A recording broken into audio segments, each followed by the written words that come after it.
The story begins by explaining that every 1,000 years, the gods gather in Valhalla to decide the fate of humanity. Another one of these meetings is now underway to decide whether humanity is allowed to live or not. They all take into view that humans have destroyed planet Earth's lands and seas, so they all voted to get rid of mankind. But just before the verdict was passed, one of the 13 Valkyrie demigods named Brunhilde has an offer for the gods. She suggests to solve the matter in a different way and proposes Ragnarok, a one-on-one battle between humans and gods. Each side selects 13 champions, and if humanity wins 7 of the rounds, the gods will give humanity another 1,000 years to live. All the gods laugh considering how much stronger they are to humans, but they end up agreeing with Brunhilde's idea. Brunhilde is the representative of humanity.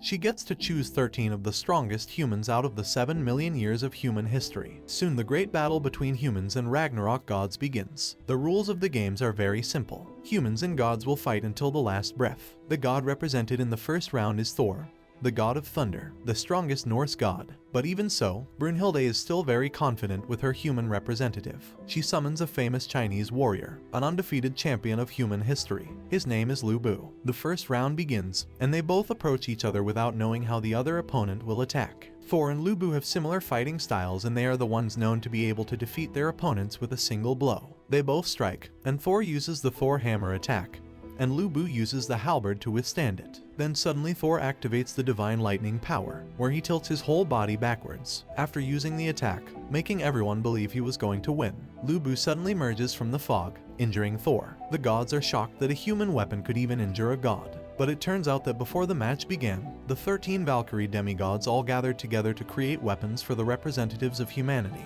The demigods transform themselves into weapons for humanity to use against the gods. They are known as divine weapons. Lu Bu is using the 4th Valkyrie known as Randris, who possesses the power to break a god's armor. Lu Bu then uses the divine weapon to destroy Thor's glove armor. After that, a thumping sound is heard from within the hammer. Thor uses the gloves to seal his full power and prevent Thor from crushing his own hammer. After he removes his gloves, Thor is now getting serious, as he uses his full strength to throw the hammer at Lu Bu. But Lu Bu dodges it and counterattacks. After, the hammer returns to Thor, but once again he dodges it. However, the return of Thor's hammer is necessary, as he needs this to happen so he can activate the skill known as the Gerod's hammer. He uses the Gerod, and a huge explosion occurs. Then all the gods are stunned, as there should be no way Lu Bu would be able to survive. But Lu Bu blocks his attack. But even though he blocks it, this time Lu Bu broke his legs, as the human body can't withstand that much pressure. And this is one of the reasons why humans can't defeat gods. At this moment, all hope for humanity is lost, and even Lu Bu thought his time has come. Then suddenly, Red Hair, Lu Bu's horse, appears on the battleground. He struggles because of his injured legs, but somehow manages to get on the back of Red Hair. He approaches Thor with his ultimate and final technique, which he developed over several decades of training. The crowd are cheering for Lu Bu as he goes in for his final attack called the Sky Piercer, while Thor throws the hammer with all his might. But Lu Bu's power is unmatched against a god, and Thor is shown victorious. However, even after being defeated, Lu Bu is still happy of the outcome because he finally challenged a worthy opponent. His army charge onto the battlefield and scream out at Thor to end them so they can reunite with their lord Lu Bu, now that he's gone. So Thor answers their wishes and they all get wiped out by the hammer. And now mankind is one step closer to extinction. Brunhilde, the representative of humanity, decides to summon the next human, who has a special code next to their name. This will be the champion in the second round. As he appears, all mankind recognize exactly who it is. He's the one who hates the gods the most throughout human history. It's the one and only original ancestor of mankind, Adam. Adam's opponent is Zeus, who is the god of gods. They didn't expect such a powerful god to participate in the second round, since the original opponent for Adam was meant to be the Indian god Shiva.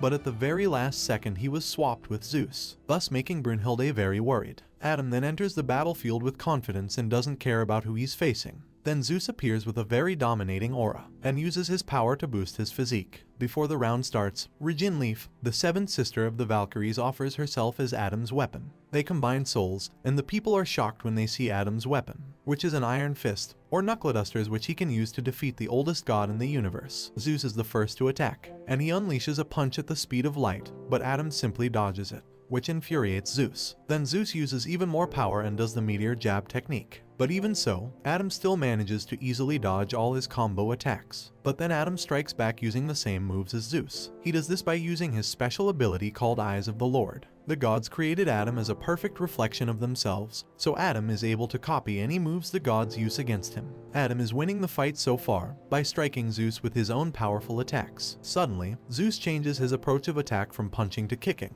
He uses the kick against Adam, but Adam once again dodges this and uses this move to knock down Zeus. Zeus starts to get angry and uses his final attack, something he learned from his father when he was a young god, which is to stop time entirely, and we see that everything stops moving. This is the divine power which defies all the laws of time.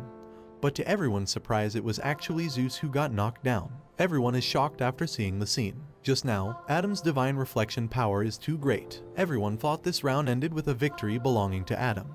And while humanity were rejoicing, Zeus all of a sudden stands back up, but in anger. Zeus starts getting serious, as for the first time in millions of years, someone has forced Zeus to bring out his final form, known as Adamas, but this form is limited as he can only be in it for 12 minutes. Zeus actively attacks, but Adam uses Eye of the Lord to copy him in this form, and uses Zeus's power to counter-attack. It looks like Adam is going to be the winner, but Adam's eyes are starting to get overheated, because he's using the Eye of the Lord skill for too long. And for Zeus, every strike he does while in this final form carries an enormous amount of power. So Zeus is also having a hard time, because his body is starting to reach its limit of endurance. The spectator Loki notifies everyone that this is now a battle of time, to see whose power will run out first. After delivering another punch, Adam's eyes are now completely blind. Taking this opportunity, Zeus counterattacks his power. Adam tries his best to defend because he couldn't see anything, and Adam takes a massive hit from Zeus. While all of humanity is in despair, a voice calls out to Adam.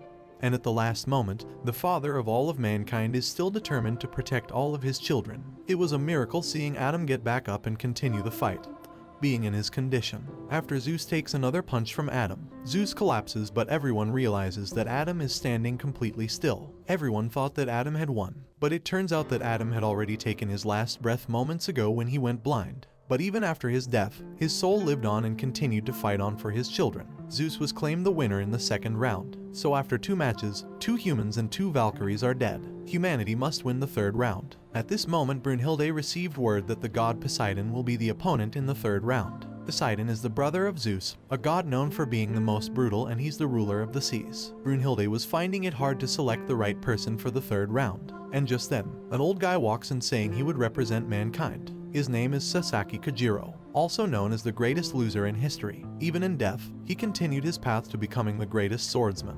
When Kojo draws a sword, everyone is shocked to know that he reached the highest level of a swordsman. He's the number 1 under the sun. The match began, but both of them are just standing still. Kojiro is wielding Mono Hishizo, the divine weapon formed by the Valkyrie Volund, the second sister of the Valkyries. Poseidon wasn't even looking at Kojiro, because he considers himself far more superior than him.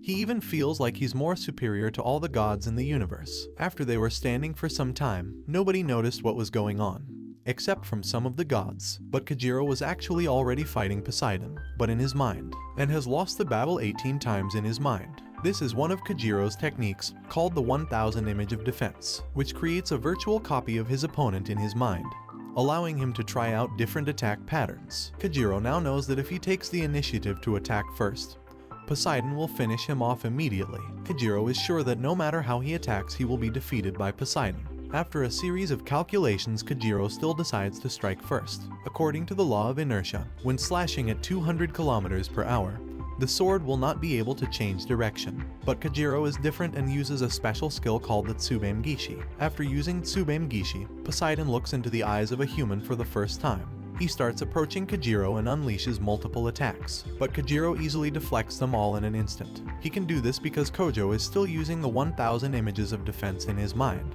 so he's able to see all of Poseidon's moves. At this moment, Poseidon starts whistling. This attack is so fast that Kojiro can't react in time. At this moment, Poseidon has a smug look on his face and says, "What's wrong? I thought you were able to read your opponent's moves." Poseidon uses the Emperor Tidy attack on Kojiro. The gods are still shocked at Kojiro's defenses. They can't believe an ordinary person can get to a level comparable to a god. Kojiro can block all of Poseidon's attacks at the speed of light. Suddenly, Kojiro takes the initiative to counter-attack, and after a fast sword slash, Kojo then reverses his sword hand. It is a secret technique, but it is completely useless in the face of Poseidon's overwhelming power. Poseidon broke the sword in half and mankind lost all hope. We then get a quick flashback scene of Kojo fighting the last opponent he faced. His name was Musashi Miyamoto.